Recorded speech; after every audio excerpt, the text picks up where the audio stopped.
How are you, lads? It's that time again, where all your bloody favourite YouTubers get together and recommend you the same shows that you're probably watching anyway. Am I going to be doing anything different?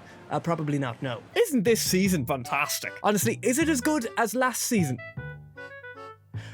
No. But there is some heavy hitters in it that do make sure that it stands out at least a tiny bit. Heavy hitters like... Can someone please save my life? Can someone please... Kaiju number 8 is bloody fantastic this season. I am in love with it. Fellas called the Japanese Defense Force. Kinda like the Earth Defense Force, am I right, fellas? But instead of fighting big bugs, they are fighting, well... Okay, so they're kind of fighting bugs, but this is the Japanese Defense Force, a military organization tasked with the neutralization of kaiju. You know, the big fellas, like, the Moth one, and King Kong. Would King Kong be classed as a kaiju? I guess he would. Ah, sure, but he fights the other fella. He fights Big Reptar, doesn't he? And sure, they have a kaiju off. Yeah, I'd count King Kong as a kaiju, actually, to be honest with you. I would. But anyway, we follow a fella called Kafka Hibino. He is a 32-year-old man who's wanted to get into the Defense Force for a very, very long time. But they kept denying him, and he almost gave up until a new fella, named Rino Ichikawa, came and joined the Monster Sweeping Incorporated. After the Earth Defense Forces have finished defeating the kaiju, they have to clean it up and take all the little minerals and stuff like that so we can put it into tiny mobile phones and stuff. These two lads, they love cleaning up kaiju, but they really want to join the Earth Defense Force to take down kaijus themselves, which I think is very, very surprising because I wouldn't want to do it myself. Like at all. Surely you'd want to stay clear away from the fucking things because they're like the size of mountains. But after this, Reno and Kafka, they're on a bit of a job cutting up kaiju, then they get attacked by a kaiju. And Jesus Christ, aren't they nearly killed? You'd think that would make them not want to join the Defense Force, but Reno goes, "You saved my life, man. Love you to bits. Let's do this together." As they're in the hospital, a bug. We're back to the bugs again. But anyway, this big bug goes down inside him. He then becomes a kaiju himself. And his boy Reno was just like, "Jesus Christ, we've got to get out of here. You're a kaiju now." And the Japan Defense Force is going to kill you if they find out that you're a kaiju. So that's the first episode. It's very good.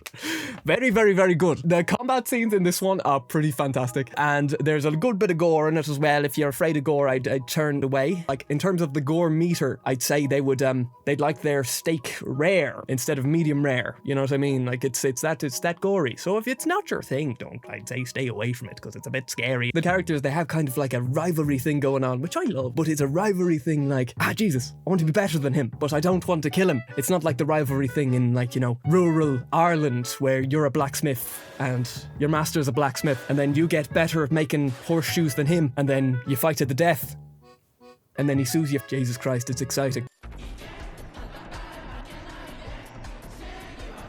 Go Loser Ranger is probably the best show this season. So imagine with me, you are a part of the monster's army, but the invasion has failed. All your bosses are dead and now you're stuck in a never-ending loop of performing the same act in front of millions of people, pretending that the invasion is still going on. And also you're a Sandman. Its take on the Power Rangers, but they're evil, is so goddamn cool. I'm actually so surprised that it hasn't been done before. Actually, it's probably been done before, but this is the first time I'm hearing about it. So we'll go with this is the first time, right? Don't attack me on this one because you know I am right, and if I am wrong, I will deny it. We start out with our favorite soldier. Soldier D is bloody great. All he wants to do is get out of the circle that has been established for him and his buds. But all of his buds seem to be just like, well, we're not gonna win, so why bother? But Soldier D has a completely different thought process on the matter. He doesn't want to give up. He is a League of Legends player at 3 AM when he's lost 10 ranked games in a row and really should just go to bed. But Soldier D is extremely weak and incredibly bad at his job. But what Soldier D has above all the other fellas is he can transform his likeness into a human being. You are watching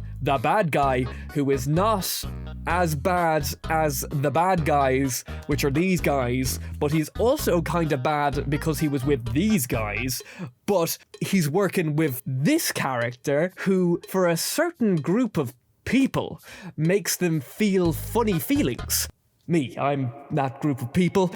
Sure, she might be evil. But is she evil though? There's big potential that she's not evil, that she just wants to take down the evil organization, change it into something a bit better than it was before.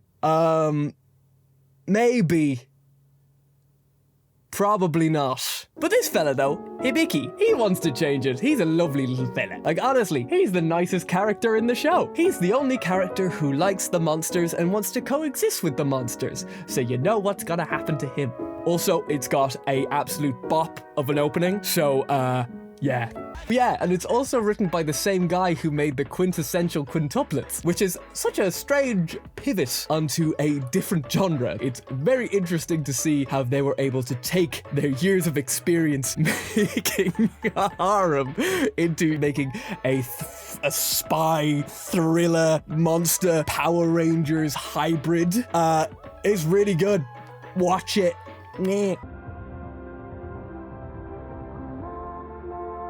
This show came out in 2008.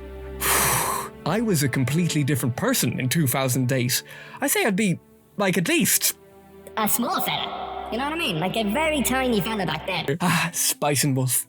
A show for people who love fantasy, economics, trading, and this lovely piece of lines who is a wolf who definitely didn't start anybody's furry journey at all. No, in fact, it can't be a furry because, you know, it can't be a furry because, hold on, let me talk to the council.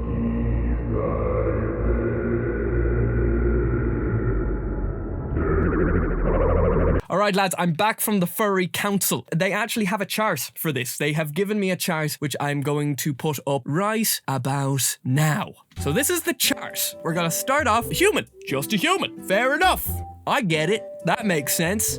Neko, human structure with some animal, still just human with ears and tail. And then if we go right a little bit more, you get borderline fur. Animal structured hands and nose, losing pure human shape. I wouldn't consider that furry, but like, you know, but you know, let's just keep reading. Pretty furry, colored skin, showing fur.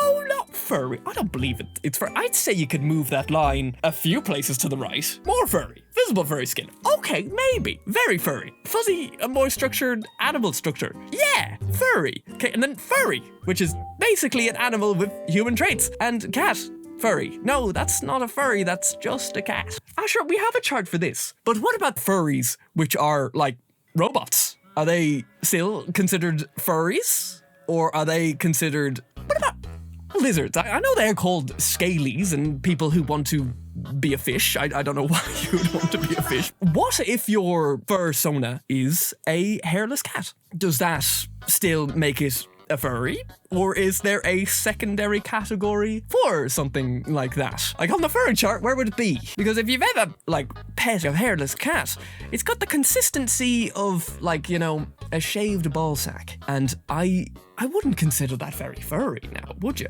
Well, if you've done a good job, it definitely wouldn't be furry. I went to the council, but they really just gave me the chat and told me to fuck off. Spice and Wolf is a show about Holo and Kraft Lawrence on their little adventures through medieval fantasy. I know they've got to go north, because that's the deal that Holo made with Kraft Lawrence. And he was just like, Jesus Christ, what are you doing? What is a woman with cat ears and a tail doing in the back of my trading thing? Jesus Christ, you're scaring the shite out of me. He takes her out of the village, where she is considered a god. But the only way you can take her out of the village is they put a little bit of hay, because she's a goddess of hay and good harvest. And they put a little bag, and then as long as she's got it around her neck, she can go wherever she wants, which I'm quite surprised she didn't think about doing that beforehand, but then we wouldn't have a story of Kraft Lawrence and Holo traveling north, doing economics, doing trade deals, getting into mischief. So if you've seen the original recently, I wouldn't suggest watching the remake, because you're not going to get anything new. This is for the people who were obsessed with the show, but also for the people who haven't seen the show, who probably wouldn't have gone back to the 2008 version of the show. But I'm very glad that it got remade, because this is one of my favorite stories ever. So it's fantastic. I really like it. Okay, that's all I wanted to talk about. Thank you so much for watching. This is my first video talking about this type of stuff. If you made it through the entire video, fair play. If you like this type of stuff, please subscribe, because I'll be doing more of this type of work very, very soon. Sometimes it'll be scripted, sometimes it won't. This was an unscripted video where I just wanted to talk about the things that I really like. Maybe the next one will be scripted. We'll see how this one comes out. I'd really appreciate it if you checked out our other channel, which is Boys on Internet, which is our streaming and gaming channel. So thank you guys so much for watching. Hopefully this video came out well. Slán!